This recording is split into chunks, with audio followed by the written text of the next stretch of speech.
Boa noite. Continuando a falar sobre a inclusão de crianças com síndrome de Down nas escolas, vimos alguns pontos essenciais no vídeo passado para a aprendizagem da criança. Hoje eu quero mostrar mais algumas estratégias importantes. Meu nome é Sara, eu sou neuropsicopedagoga. A relação com profissionais de apoio e terapeutas. A maioria dos estudantes com síndrome de Down estará sob cuidados de outros profissionais e a equipe escolar precisará trabalhar de maneira próxima a eles para garantir os melhores benefícios. Esta equipe multidisciplinar varia em função das características específicas de cada criança, mas, em geral, poderá incluir terapeutas de fala e linguagem, o fonoaudiólogo, que irá trabalhar diretamente com o aluno o fortalecimento da musculatura e articulações orofaciais, além de estratégias específicas de estímulo para a fala e a comunicação. Eles também devem ajudá-lo a desenvolver seu conhecimento e uso de linguagem de sinais, assim como em questões relacionadas à alimentação, a excesso de salivação e as questões mais específicas como a gagueira. Outro profissional é o fisioterapeuta ou terapeuta ocupacional, que podem aconselhá-lo sobre a postura ao sentar, como se portar em atividades físicas e na coordenação mão e olho. Outros profissionais são os pediatras ou especialistas que podem monitorar problemas de coração, audição, visão, uso do banheiro e outras dificuldades físicas.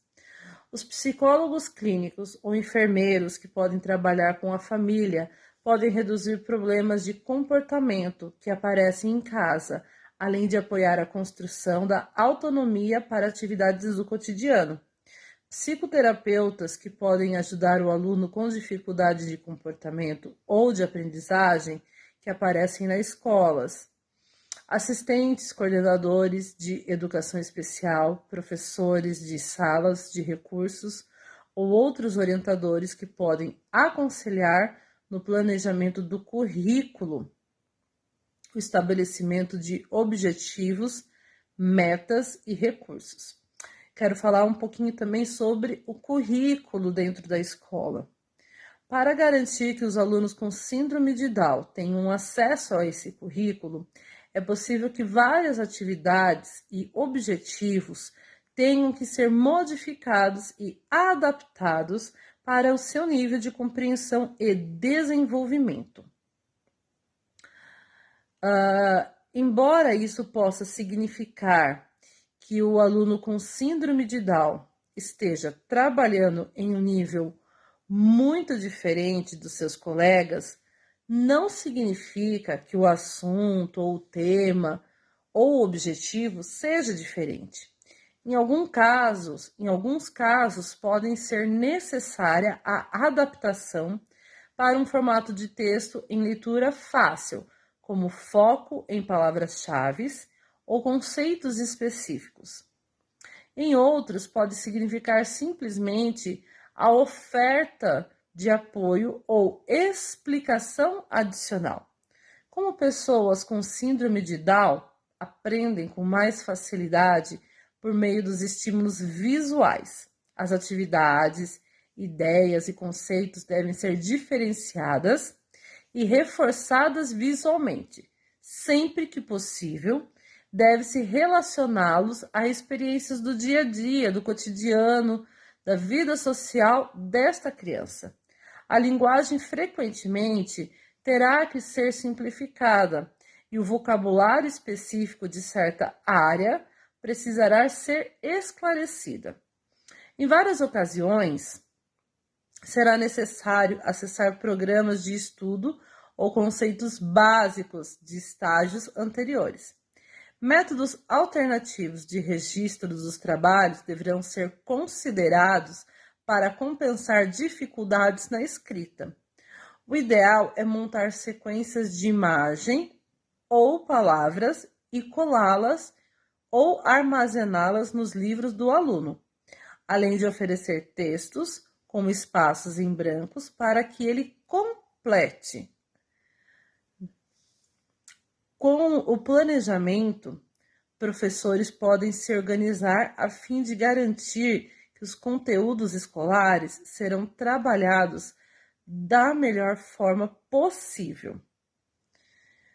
Bom, quero falar também um pouquinho sobre conteúdos para essas crianças.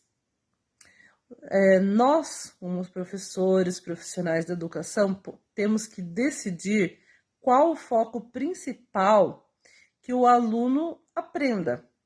Ou seja, nós devemos selecionar os objetivos de aprendizagem que devem ser alcançados. Nós devemos verificar conteúdos relacionados a habilidades e conhecimentos adquiridos anteriormente. Devemos nos certificar de que as habilidades pessoais do aluno, como independência e cooperação com colegas, podem ser desenvolvidas. Eu quero falar também um pouquinho sobre abordagem e contexto com essas crianças. Certifique-se de que os objetivos de aprendizagem sejam divididos em pequenos passos. Certifique-se de que os objetivos sejam curtos e possuam foco claro. Use material familiar e significativo. Insira repetições e reforços adicionais. Escolha contextos apropriados, classe inteira, grupo pequeno, parceria com colega, 1 a 1. Escolha o nível de apoio apropriado. Assistente do professor, apoio do colega, apoio do professor de classe. Eu quero também falar um pouquinho, apresentar um pouquinho alguns métodos, né? Então, muitos alunos com síndrome de Down aprendem melhor por meio de uma abordagem multissensorial, vendo, copiando, fazendo e sentindo. Muitos alunos com síndrome de Down se beneficiam de repetições e ampla variedade de explicações sobre o mesmo conteúdo. Apresente todos os trabalhos com apoio visual, material impresso, testes e exercícios de escrita adaptados, cartões, sequenciamento de cartões e frases, diagramas, imagens, fotografias, ícones e símbolos. Certifique-se sempre de que instruções orais sejam reforçadas visualmente. Use materiais concretos e práticos sempre que possível. O uso da linguagem simples e familiar ajuda mais na alfabetização da criança. Mantenha as instruções curtas e concisas. Reforce instruções com diagramas e signos. Foque em palavras-chave e certifique-se de que os significados foram entendidos. Reforce visualmente as palavras-chave e o vocabulário específico de determinado tema que você trabalhou em sala de aula, com símbolos, ícones e diagramas. Esteja preparado para usar recursos adicionais e específicos. Agora eu vou falar um pouquinho sobre também a avaliação dessa criança. Para verificar em que etapa as crianças estão no seu aprendizagem, como progrediram e para ajudar a planejar os passos futuros, é vital que o progresso e a performance sejam avaliados. No que se refere à avaliação, deve-se ter em conta que não se trata de avaliar a criança, mas sim as situações de aprendizagem que foram oferecidas a essa criança. Isso significa dizer que a expectativa em relação à aprendizagem da criança deve estar sempre vinculada às oportunidades e experiências que foram oferecidas a ela. Devido à dificuldade de fala, linguagem e memória, alunos com síndrome de Down têm grande dificuldade para aprender por meio de professores que usam apenas a palavra falada. No entanto, eles aprendem bem por meio de professores que usam abordagens visuais ou multissensoriais. Estratégias específicas de avaliação individualizada podem ser necessárias para alguns alunos com síndrome de Down. Elas devem ser desenvolvidas, mas sugiro que seja utilizado o mínimo possível. A criança com síndrome de Down deve estar o máximo de tempo possível em situações de aprendizagem junto com seus colegas de turma. Bom, trarei no próximo vídeo o restante de alguns recursos para ensino-aprendizagem de crianças com síndrome de Down.